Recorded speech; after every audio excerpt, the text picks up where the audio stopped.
some of us were getting together to golf down in Colorado Springs. And I was pretty busy. I was like, man, I don't know if I can do it. And my son, Luke, says, Dad, this is a game you love and people you love. Go. Just go do it. That's what Abe has sort of at the heart of the way he lives, which is seize the day.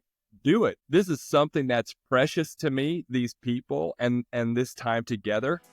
Now's the time to do it. You're like, guys, this is happening. Let's make it happen.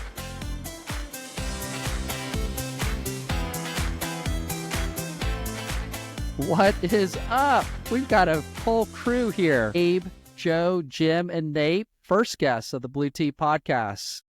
Welcome, guys. You four, of course, are faithful listeners and viewers of the Blue Tee podcast. But when Matthew and I kicked it off, we kind of had two goals for the podcast, or at least I did. One was to kind of tell the story of me and Matthew playing golf and our competition. And the other one was to tell the story of the Fellas Cup, the competitions that we have, the awesome relationships that we have built, truly lifelong relationships that have kept on largely through these golf tournaments. So it's really cool to be able to get together and kind of tell that story. So again, thanks for joining us, guys. When you guys are going off in August to one of our tournaments and you're talking to friends or coworkers, yeah, I'm going off to play golf with some of these jokers I met in grade school or high school. Like, what's the reaction? The people I talk to, Dave, can't believe that there's a group of guys this big, right? Like, you know, most people I think might keep in touch with one or two or three people from high school, but a group this big, and then they're amazed too that we get together every year. I can't help myself but talk about, you know, the Fellas Cup, and then they get excited for it. And as you know, we've hosted here at TPC a couple of times, and you know, our friends here who don't even know you guys get excited about, and of course cheer for the right team, of course. But otherwise, I think most people are just amazed that we have a group of guys that keep together like this group does. If someone's asking me about, hey, what's this like? I say, to begin with, there's no way I can do it justice by trying to explain it to you. The sort of the fun, the excitement, even the pressure. They're like, what do you mean? Like, what's riding on it?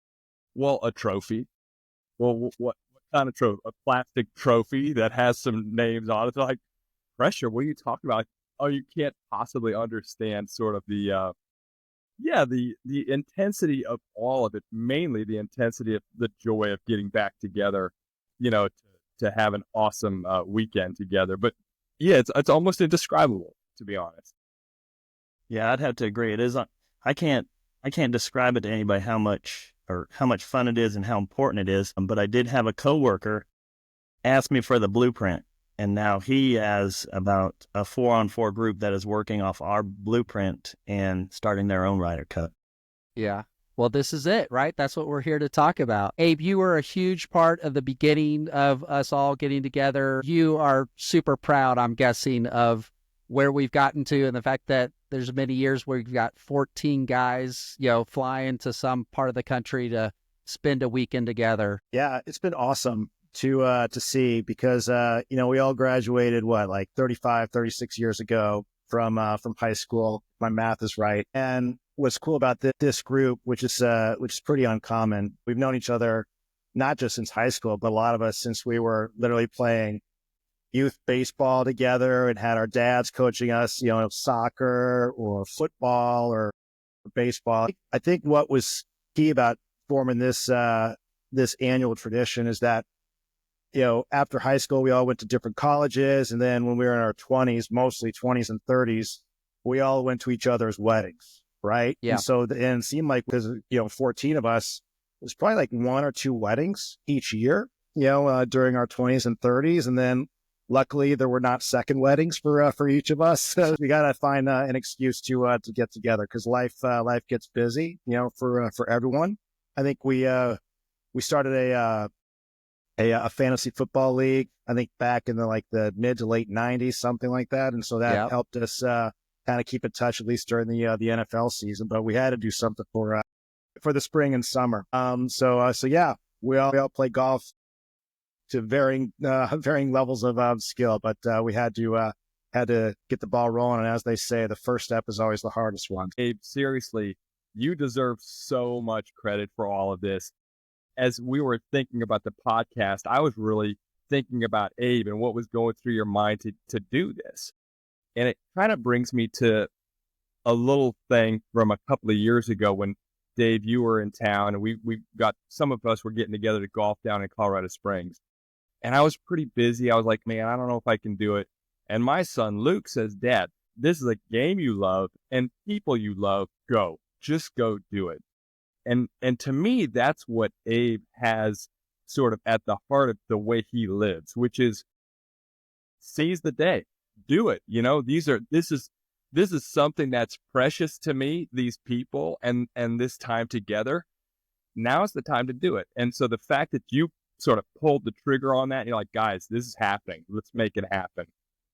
It's an unbelievable blessing. Also, by the way, Dave, you and Matthew, I mean, props to you guys, the same sort of thing. Like, well, we could just talk about doing a podcast until who knows when. But no, let's go ahead and you know, seize the day, as Abe would say. So Abe, honestly, every time we get together, we really ought to raise a toast to you for kind of getting this thing rolling. Appreciate that. Well said, Nape. Yeah. I feel like I'm bragging every time I talk about going on this trip or other trips. I mean, obviously we have other times that we get together, but I love any excuse to bring up the fact that I still have you guys and other guys as friends. It's like, you know, it's so unusual, like you guys were talking about. You know, it's I like I say, I just feel like I'm bragging about it. Abe, so yeah, Nape, so well said. So tell us, Abe, you organized the first few trips, and that very first one was Tucson. I've got it in my records as 2011. So that's 14 years ago this started. So tell us about it. What was the process? 14 years ago, we all look the same. Still as right. Everyone's still as handsome as we were back in 2011. Yeah, it was a good one. I think, if I'm not mistaken, we had 7 of our now 14 that went on that trip. We wanted to get something close to Colorado. I think because most, you know, the majority of the folks were living in our home state back then. I think at the time, you know, we were all following college basketball as we do today. We thought, well, why don't we double dip, go to a couple March Madness games? And one thing I like about this group is that we have a pretty wide array of both local public munis, and then we can raise our game and have some really, really nice courses. So I think that was actually emblematic of that first trip back in 2011. There were a couple local, you know, munis, which were fine, pretty inexpensive, but we also wanted to have, you know, 1 or 2 nice courses. And so one of my parents' good friends, Dr. Joe and Beth Salvo, they belonged to a club there, and Joe was a fantastic golfer in his day, so he was able to host us for that great day at his local club. We were off and running. Joe was probably in like his mid-70s, and he was the best golfer among us. I know he had shot his age, rest his soul. He was an unbelievable host that first go around. That was awesome. That set the bar pretty high, I would say, for like experiences in the city and the golf. And was that Tucson National? That was where Mickelson won as an amateur. That's right. I recall think that he was correctly? like 19 years old, Yeah. you know, coming over from ASU. Yeah, that got us going. And then I think we went back to back the next year, you know, back to Arizona. But you know, just wanted to pivot from basketball to some spring training. Got a couple other fellas, you know, to join us for the Cactus League. My primary memory from that first trip was Jim in a minivan. Abe is like in a CRV or something, and we're driving to a course, and we pull up to a red light, and these two just kind of look at each other and nod. They're like, "Oh, it's on." I'm like, "Wait, we're in a minivan and a Honda CRV." The competition goes everywhere with this group. I just was cracking up. And they didn't even smile. They're just like, "Yep, let's go." Matthew, before we go any further, I feel bad that my co-host hasn't had a chance to No, chime in here. So I know you know these guys. You've always heard all these stories. Like, what do you think about the fact that your dad has these friends, and we do what I still consider pretty amateur stuff like drag racing, apparently, and rental cars, etc. I think it's fascinating, really, like how much y'all really care about golf, like this competition. Each of you invests time and money into beating one another. Like, it's so important to y'all, and I just think that's really cool. Can I tie in, Matthew, real quick about 2 years ago at Grand National we were playing, and Shafe, you had, everyone who was there remembers this round, an unbelievable round. And the first thing right after that round, I was like, Joe, you got to call Matthew Schaefer. He is going to be so proud of his dad. Joe goes, I already did. I was like, yeah, that's so awesome. I mean, That's in other great. words, like just the fact that the excitement of our kind of competition together, Joe immediately is thinking, oh, Shafe and Matthew, they got to be bantering about this for a while. I love that. I don't know. I just love that little story about how Joe right away reached out to Matthew, just knowing how important it would be and how you guys, father and son play golf all the time year round. Mhm. And there's this huge anticipation around this event. And it's neat to feel like, Matthew, you have sort of an almost equal anticipation of the event as we do. Yeah, I feel like I'm kind of a boxing trainer in a way. Like I'm taking him on every day. I'm pretending to be different guys and trying to just train him to beat one of y'all. So it's awesome. Yeah, I tell Matthew, do you mind hitting just 7-iron off the tee here, just so I get a sense of what's it like? He has the fever because it's almost important to him as it is to you, it seems like, when we're preparing and we're dogwood. Matthew's like just right there getting you ready. Yeah, every way I can, mentally, physically, just trying to get him hitting the ball farther, getting mentally prepared to come back in a match and take over when he's ahead.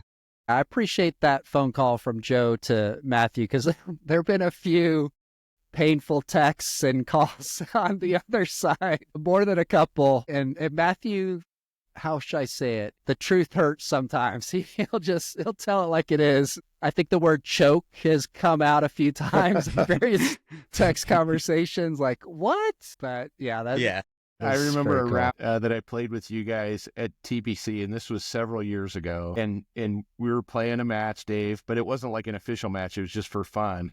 And I remember about the 15th hole or so, Matthew turned, and I can't remember exactly what he said to you, but like, yeah, Dad, it's not going to happen this year. My goodness. Hey, we need a little more positive talk. It's happening this year, dang it. It's happening. No doubt. I'll work harder than ever to get him ready. That's right. Thank you. We went to NCAA tournament again in Austin, like year 3, I believe. And we decided we don't care about basketball. We care about golf, right? We may have peaked in Austin because I think so. For the viewers and the listeners, my parents grew up in Chicago. I'm a University of Illinois basketball fan, and it turns out that year in Austin, the Fighting Illini were actually faced off against CU. In the tournament. That was actually pretty cool. We could see the Buffs, the play, in Austin. I think Illinois won that game, Dave, if I'm not mistaken. But it was fun because we got Benning aboard. Brian Benning, one of our other buddies, he came for the first time down in Austin. Great college town, awesome vibe, and in the same type of thing where we had a couple really nice courses, a couple munis, so we had that nice balance. Another good rental car story. I think that year, right. Joe Ray knows this, I think pretty well. I enjoy driving cars, but I'm not sure I'm the best parker of them because somewhere we were all getting pretty hungry after playing, I think 36 holes one day. And like, man, we're not finding any parking around here. So like, oh, quick, there's a spot right here. It was wide open. An incredible wide open spot. Right off of 6th Street. Like you would never have guessed this spot could have been open. Such a good spot. So a good 5 or 6 hours later, after some burgers and maybe a few other things, then we wrap up like probably close to midnight or 1 a.m. and we go back to where we thought we were parked. Nope, no car, no car, and we're like, this is a real problem. Sure enough, car got towed. And there's nothing more like a bigger buzzkill at like 1 or 2 in the morning when you're in Austin, Texas, than like driving in a taxi, about 20 miles to retrieve your car. But so what was the space that you parked in, Abe? Oh, if I knew, I'm not sure. Clearly, it was such prime location. They would like drop off buses of people, shuttles of people to downtown or 6th Street. It was like the perfect spot. Like, yeah, we parked at basically the shuttle drop off. So yeah, that wasn't too good. Yeah, that definitely is on my memory list as well. Okay, we need to get to the main event, which is these competitions, which we talked about a little bit. But there was some lean years, so I'm looking at the timeline. 2014, Santa Rosa Beach, Florida. Joe, you hosted Dave, Jim, Joe, and Abe down there. There's one good story from that trip with Joe Ray being the awesome host, staying at his place. Records are meant to be broken, but I'm pretty confident that there's one record that happened. Went to play at Joe's place down in Florida. You know, people talk about like Joe DiMaggio, like the 56 game hitting streak back in 1941. The people that were on that trip, we literally did 63 holes in one day. And for the math impaired, that's 18 times 3 plus an extra 9 that we got in before sunset. So that was a great memory. Was epic. Joe, do you remember that course? The name of that course? Yeah, that was at Seascape. We played at Seascape. Yeah, I remember coming in the last hole, nobody could see where we hit the ball. It was getting dark and we couldn't find the ball where it was landing. Yeah, that was, I don't know. That's one of those where not sure whose idea it was to keep going, but it was a play as much as you like. We probably paid like $25 to play. We're like, let's keep going. What else are we going to do? That wasn't the only good story on that trip. On the way home, we sent Abe off to the airport, and then me, Jim, and Dave were driving home, and we stopped off in Dothan and played at Dothan National. We thought it was big time and not too much. Abe was busy dealing with a flight agent. And the rest of us were playing the Dothan National. Well, that was a just impromptu trip. So from those humble beginnings, we had a couple trips to Alabama. Webb joined us one year, 2017, which was awesome. And throughout this episode, we'll flash some pictures up of some of these memories that we have, not Abe's customer service issue, but other pictures. All right, Jimmy, I'm turning to you here on this. So somehow these like ragtag buddies trips started in March, ended up in August, and then along came the idea to like turn this into a true team competition. We called it the Ryder Cup. You scored us some Ryder Cup uniforms, red and blue. Was that 2018 France unis? Do I have that right? I think that's right. Yep. Yeah. So the idea, Dave, came from you. You had reached out and you had said, hey, what if we did like sort of a competition, like a Ryder Cup kind of deal? And I immediately was like, of course, yes. And then I had found an article in Golf or Golf Digest magazine that basically said, you know, here's how you take a fella's or a buddy's golf trip into something more in competition, right? And so the premise basically was that guys are stupid. And so if you put uniforms on them and put a trophy in front of them and then say, okay, you can beat your friends and win this trophy, that's all it takes. You don't have to have any money on the line. You don't have to have anything other than just that. And so you and I kind of went back and forth a little bit and said, okay, should we do uniforms? Should we do, you know, and that's kind of where it all came about. And I think there's some wisdom in that article that it doesn't take much to get a bunch of guys that know each other, as Abe had said. I mean, we've known each other for decades, right? And so, you know, there's this sort of innate competition and you put uniforms on us and show us a trophy and that's basically all it took. The rest is history. What part of that article was stack your own team with like 4 out of the top 6 players and then win the trophy every year? I missed that part. You didn't send me that one. Well, yeah, I guess it just happened. You know, I will sound a little defensive because I am, but I think it's fair to say that we didn't know how good this group was, right? I mean, we played casual golf.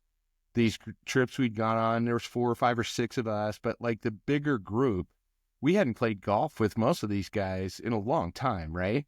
And if we had, it was like for a wedding or, you know, like once every other year or once every 3 or 4 years. And so it was a bit of a guessing game. But I will tell you that the strategy that I used when I picked my team was generally I picked the guys that drank less. and history and the future was written from that moment on. Imagine that.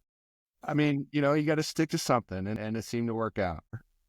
I think you've mentioned this as well. It was also the dudes that cared less about fantasy football, because we put the fantasy football draft in those same August weekends. So Jim was captain of Team USA. I was captain of Team Europe. And my team was made up of myself, Brian Benning, Nick, Scott, Will, and Brad Benning. So Brian, Scott, and Will were fantasy football players. Jim, you had Jim, Webb, Abe, Joe, and Weed.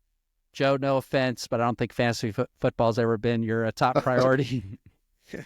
You do have Weed, who was pretty intense, but yeah, I will concede there was that kind of blind spot in terms of how serious people were about golf, and we were just trying to have a good time, and I feel like that first year in Chicago, which included, thanks to Webb, a trip to Wrigley Field to see Pearl Jam. That was a pretty nice little evening trip. That was incredible. That it felt a little bit more informal, and then quickly in the next few years, we kept the same teams, we kept the uniforms, but it was like, we've done this once, everybody dug it.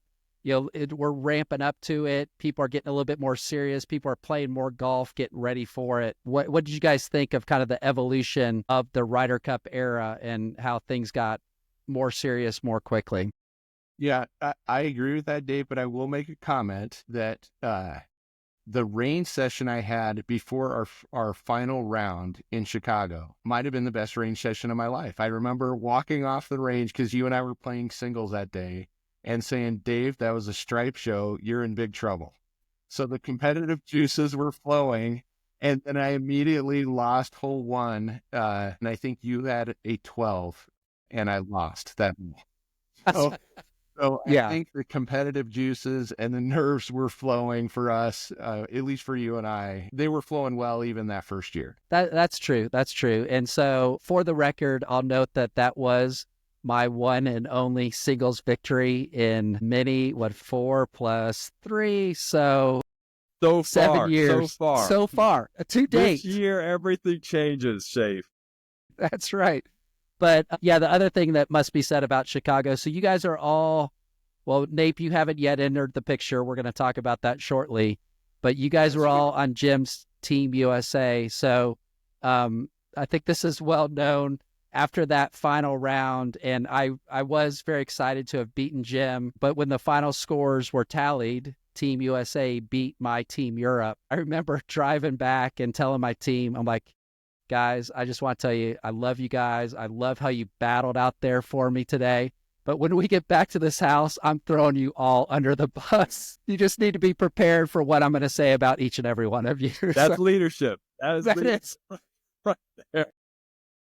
Yeah, so Nape, you've replaced me as captain. We'll get to that. Different styles. Let's just say that, different ways. Yeah, one other thing about that 12 versus 13 on the first hole, because I was part of that same foursome. I think I was with Will. That was my singles match. Will and I were looking, because these are the two top seeds, and they can't hit it like 80 yards. They're hitting it left, right. They're doing the army march down the first hole. I'm like, what is going on? But it is true how competition, it affects people. It affects people, especially just even though you may love them like a brother, you definitely want to beat them, more than anything else. So it can do something. So it's absolutely. So the next year we reconvened back in Alabama, where a couple of our buddies' trips were, back at RTJ Rossbridge in Oxmoor Valley near Birmingham. And so we had 11 guys the first year in Chicago. Then the next year in Alabama, Webb, who was on Jim's Team USA, was unable to attend, but Nape was able to attend that year.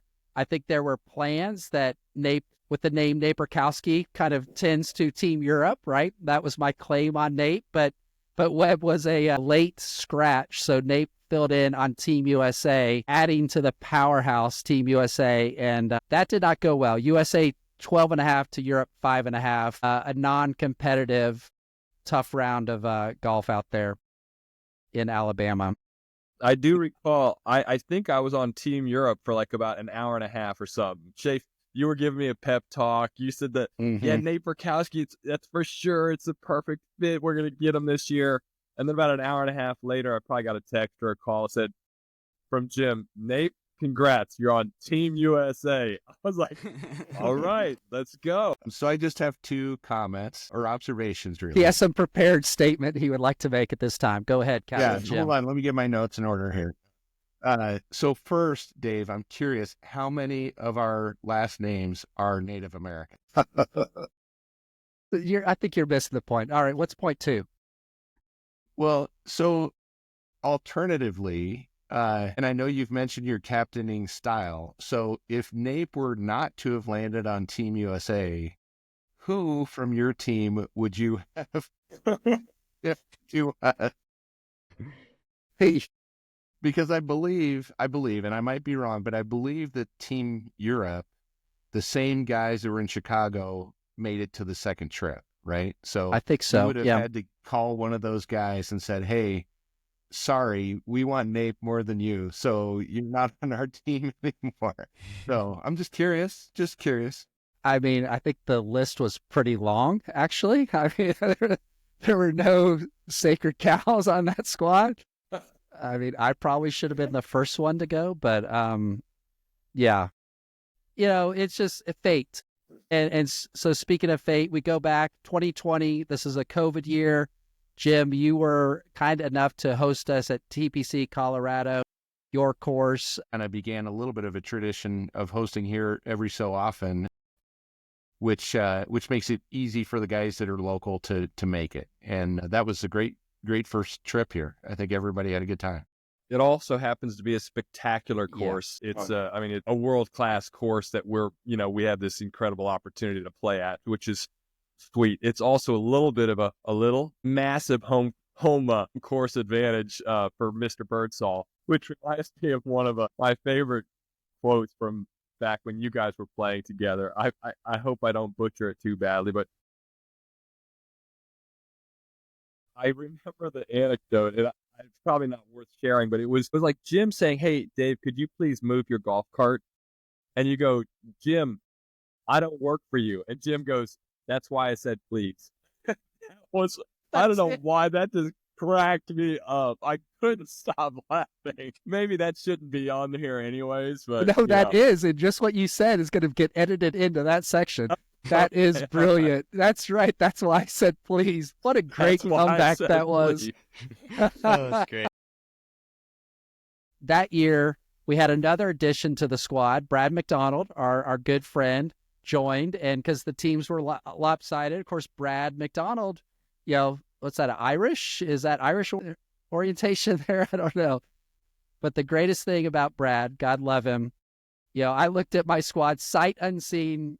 Brad, big, strong guy, great athlete. I'm like, that's my 4 seed. Brad McDonald's my 4 seed. And, he battled out there every hole. I love that guy. And Dave, that might be worth noting. A lot of these competitive events in golf are based on handicap, right? So the seeding may not be as important because you're playing handicaps, where we don't do that.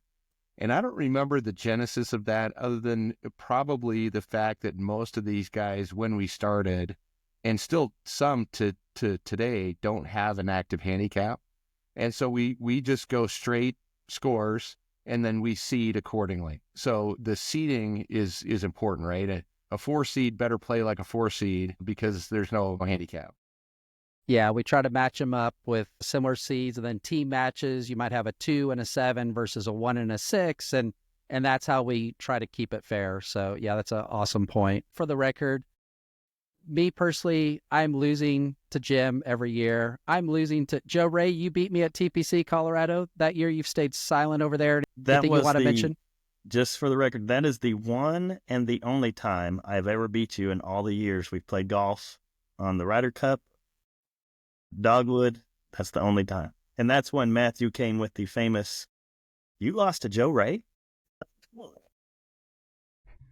Yeah, I remember that phone call after watching Joe Ray play probably a couple times every month for the last 2 months. And I just hear my dad call me. He's like, "I just lost to Joe Ray." He was like, he played the round of his life. I'm like, are you kidding me? Can't even win that one?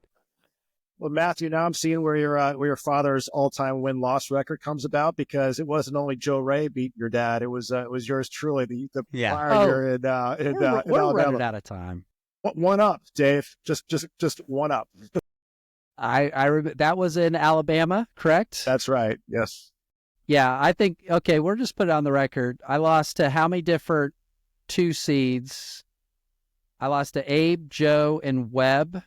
And I think is there any more that I hadn't had an opportunity? But at the end of that Ryder Cup era, I only learned this later, that in a private Euro meeting, Benning said, we're not keeping these teams the same anymore. That's what I heard after the fact. On the plane ride home from that trip, Jim and I sat next to each other on the flight. That was Team USA, very proud of it. Jim always has this thing, if this hole went that way, if that match went that way, but I'm like, yeah, but it would need 9 of the matches to have gone the other way. Like, that's not how it works. So finally, Jim was like, all right, okay, maybe you're right. Maybe these results are a little bit too lopsided. We got to mix things up a bit. Yeah, two out of the 3 years, it was 12.5 to 7.5. That's not a shot, a hole, a match away from breaking the other way. We transitioned to the Fellas Cup, promoted Abe and Nate as captains. So tell us about that process of switching up the teams and selecting the new team. Yeah. So I think what Nate and I did, we try to keep it as democratic as possible. So Nate, correct me if I'm wrong, but I think we had all 14 of us, ourselves included, submit like a ranking, right, of everyone from 1 to 14. And yeah, it was interesting to see. There's obviously some consistency among people's perceptions of others within the group. There were some kind of head scratchers, but having our sample size at 14, I think that at least provided enough direction for us to then make our draft. Using those rankings that everybody submitted, we created the sort of master list of ranks, and then basically worked out a snake draft. And we did that live on Zoom, right? We did present it on Zoom as if it was a little bit more extemporaneous than it actually, like we had it pretty scripted, but yeah, then we did the draft. I don't think anyone knew exactly what the outcome was going to be, and I think everybody understood by having been asked to put in these rankings that we were shooting for very even teams. But yeah, nobody really knew how it all shook out until the live Zoom announcement. With that, we've been in the Fellas Cup era for 3 years. We turned the teams into I thought the rule was to name your team after a golf movie. So our team, oh, by the way, Tin Cup. I'm going to go ahead and yeah, that's right. It's getting hot in here. Proud member. Oh, look at Jim. He came prepared as well. I love it. Nice. See the pride. How did you guys end up with Magnificent Seven? I mean, obviously 7 people, well, there's I'm 7 guessing. of us. Yeah. We're magnificent. I missed the golf scene. The golf scene must have got edited out of that movie. I mean, it's a great movie. No, but so the teams are much closer. Oddly, we go back to TPC Colorado, the first year of the reformation of the team, and Magnificent Seven, led by Abe. I'll just run through the rosters. I guess I'll start there. So Abe's team included Jim, Brian, Nick, Weed, Will, and Brad McDonald. And then Nate's team, Tin Cup, included Nate, myself, Webb, Joe, Scott, Brad, Benning, and Huck. And to your points about the rostering, that felt like pretty fair and even. Unfortunately, the first year out, it was a 13 and a half to 8.5 romping Mag 7 over Tin Cup. I've blacked out most of this. I don't even know what the heck happened, other than I lost to Jim and another new 2 seed, Brian Benning, my former assistant. So yeah, what the heck happened that year? Just to provide some background, it's all about the hard work, the advanced preparation that tends to lead to outcomes. Because remember, 6 of the Magnificent Seven are Colorado natives. And one person, Nate, is obviously on the other team, but he's a Colorado native. So what I did, though, going back, I think it was maybe April or May, because we all have different text threads going, right? And so recruiting the rest of my team, for what would be late summer for that 2022 year with the reconfiguration of the teams, we did a scouting trip. And we Jim was nice enough to host us in advance time, like 2 or 3 weeks before the actual competition. And it was awesome. So I think, Jim, we played like 36 or 54 holes, something like that. And, it was a beautiful day out there up in Berthoud. But I remember the look on Dave's face that he gave back when we sent the picture of us, wearing our hats, I think wearing a uniform 2 or 3 weeks before the competition. They're like, what the heck is going on here with this with these guys?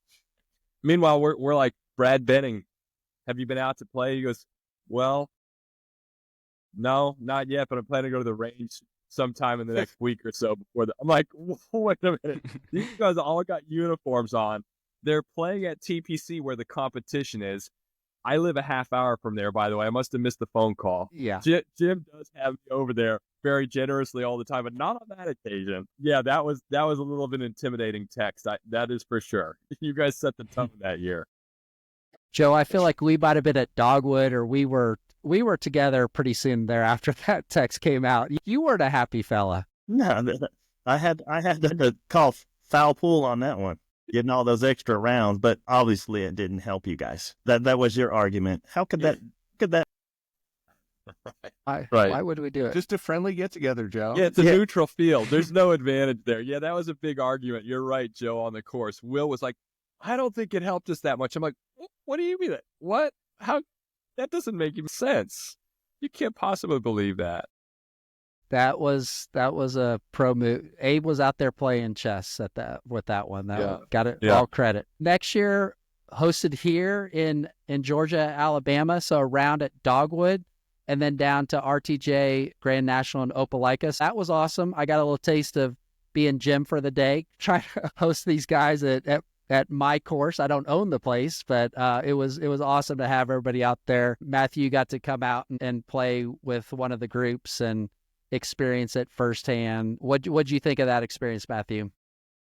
Yeah, I don't think I was in. Obviously, they're competitive, but I definitely wasn't in the most competitive group. I don't really remember the names of who I was playing with, but like, protect them, Matthew. Protect them. Protect the innocent. Yeah, it wasn't like we're grinding out everything. It was a lot of just like talking and just having fun. But I was following you guys, and I just could see you up there giving me signs of how you're playing and stuff, and just like how the rounds go. And I wanted to know. But like just based on your body language, I could see like, oh, it's not going too well right now, or maybe he just made a putt, or just stuff like that. But it was really fun to follow y'all and like see how it actually goes down. Yeah, I think for me, one of the cool things was to see you guys on your home turf. That was neat. The banter that goes on with various members, and also the awesome dinner actually that was put together. It was a sort of a chance to see two worlds come together. Our Fellas Cup world and your Dogwood world. That's your home course, as you said. It was actually really fun to see all that together on one occasion. Yeah, that was pretty cool. It was a lot of fun, despite the results of that particular day. Unfortunately, Dave, we couldn't fly in all the members of Tim Cup to play. Yes, that's right. Like Abe does. Our operating budget on Tin Cup's a little bit lower than Mag 7. But they're a big market club, and we're like Kansas City Royals over here, just scrapping by. We're lucky if we can get everybody to show up in August. That was great. And then went down to Opelika, had a good round there. But the news, I'm burying the lead. Tin Cup wins the flipping thing, right? Tin Cup 9, Mag 7, 7. So we'll be putting pictures up throughout this of sipping champagne. That was my first taste of a beer out of the trophy. Speaking of trophy, do I see a trophy over your shoulder there, Nate? Let me see. Yeah, look at that. Look at that. Oh, yep. That other one I'm not familiar with. Pull up the right one here. Yeah. Yeah, this is we'll cover up the 13. We'll just look at this right here. There you go. Love it. Love it. Stuff. So for some of us, that was our first W after some long, lean years. But this was kind of the shift towards competitive matches. Tin Cup wins that one. The next year we go back to TPC Colorado. Apparently they couldn't schedule a preseason workout there for 72 holes. They just showed up like we did. And 12 and a, oh no, it was a tie. 12 and a half, 12 and a half. So that's epic. Like, we got to spend some time here.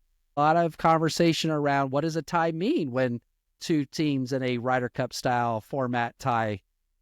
If only there was precedent set, right, Abe, of what happens in these situations. Like, do they go to a playoff? Do you have a putt off on the green? I mean, how does this work? But turns out that, the team that has the cup on a tie, they keep the cup. So that worked out pretty well. I will say, in a very classy way, Abe picked up the tab, which was awesome for the post 12 and a half competition, which was genuinely epic. It was a great competition. And what was so cool about it, because I think out of the 14 of us, 12 guys had already finished their individual matches. So we were all following Nate, you and Nick, going down from you were through 15 holes, and it was either, I think one of you two were one up, but it was like totally pressure filled. The venue on 16, I believe, at TPC is like the best in the entire country. And so it was the other 12 of us. We're all cheering and dying with every one of your and Nick's shots. And then you have, everyone else from TPC Colorado to watch that as well. And so that was about as pressure filled as it can get. And both you guys played great. So down the stretch. We played the same down the stretch. That's probably a better way of putting it. Nick did have an epic putt on 16 to make it all square, and then it was like, no, here we go. But yeah, it was a blast. That's one of the cool things. I would say those are those times when, like, you're finishing a hole and there are other people around the green and all your buddies are there. It's just so awesome, to have that, that banter and the excitement. Is, as I said at the beginning, it's kind of, you can't really describe it to somebody why it's so fun and why it's so awesome, but it is. It's kind of an unmatched sporting experience for a mid-50s, non-athlete who's just out there, playing some golf. It's unbelievable. Nate, you came up huge, won it for us, or secured the tie. That was epic. You guys mentioned the arena around the green. Who's going to tell the weed story? We need to tell the weed eye story. I don't have the heart. I have to say my first experience of loving this Ryder Cup format was as a weed teammate when he and I tied a match against Team Europe back in the first year that I played.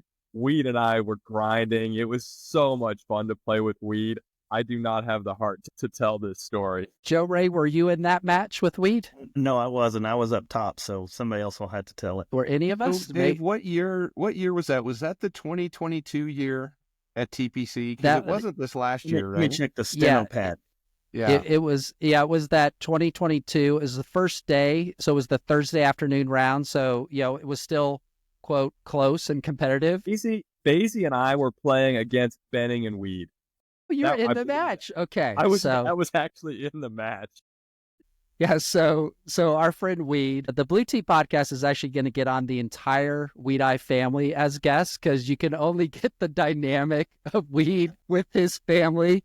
Shout out Cole Weed Eye, our number one fan. He's always commenting. But anyway, it's a team match, and Weed has what, a 2-footer generously, or maybe 18 inches? Like, how long was this putt? It was definitely less than 2 feet. How much less? I'm not going to say, but it was less than 2 feet. The different guys in our groups have different ideas about gimmies, and it's the last hole, so I guess you got to make him putt. But poor Weed, he stood over this putt. He backed off once. He stood over it again. He looked over his shoulder again. I standing next to Jim, owner of the course. He's seeing groups line up on 18 fairway waiting for Weed to hit this putt, and Weed just stands over it, and he stands straight up, and he's like, I never thought I would be in this situation. Just like the greatest quote. And then, of course, leaves whatever 20-inch putt short. Did not make it to tie the match. Just wonderful. He had the line. We could all agree on that.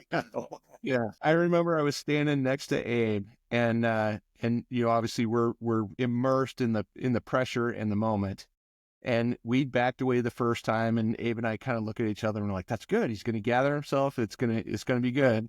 And then he backed away the second time and said that, and we're both like, "He's going to miss." The problem for Tin Cup is that lit a fire under Weed. I mean, Yes, suddenly exactly. Weed Eye is like, he went from being a very tentative, really good athlete who would golf to a guy who's now kind of unlocked his athleticism on the golf course, which is it's not preferred from the Tin Cups. Yeah, I think there's a lot of guys that their games have elevated over the years.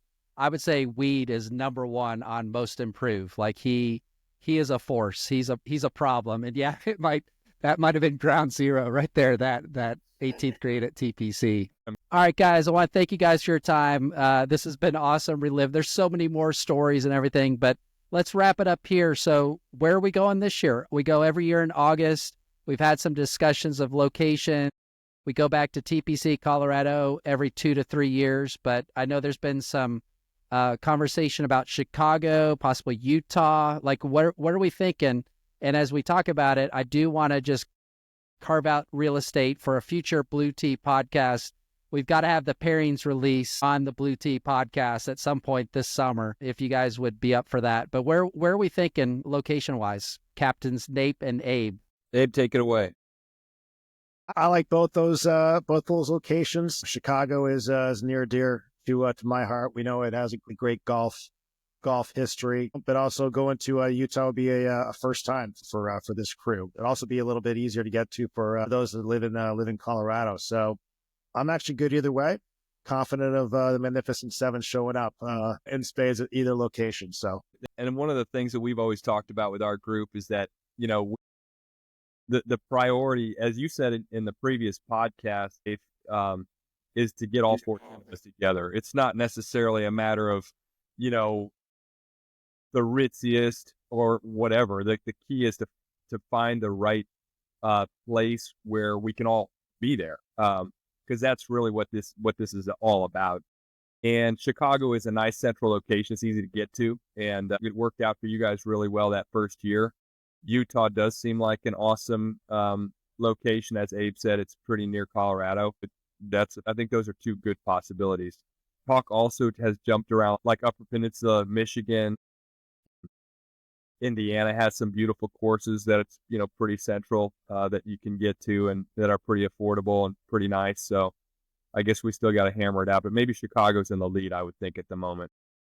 Yeah, that's what it sounds like. Chicago's kind of the leader in the clubhouse. Yeah, you guys hit on what I think we all think about are the three criteria, which is what's most likely to get us 14 guys, what is a good, convenient location, which helps us get to 14 guys, near major airports, and then a level of affordability. We're not going on these Bandon Dunes type trips, with this group. So yeah, Chicago would be awesome. Central would be a lot of fun. And, I could return to the site possibly of my only singles victory over Mr. Jim Birdsall. So I'd love to try to go 2-0. We got some great vibes there if I could just conjure them up. Thank you guys so much for being on the Blue Tee podcast. Any final thoughts? Anything you guys want to throw out here before we sign off? Matthew, work him over, get him in shape. We gotta get him at his very best in August.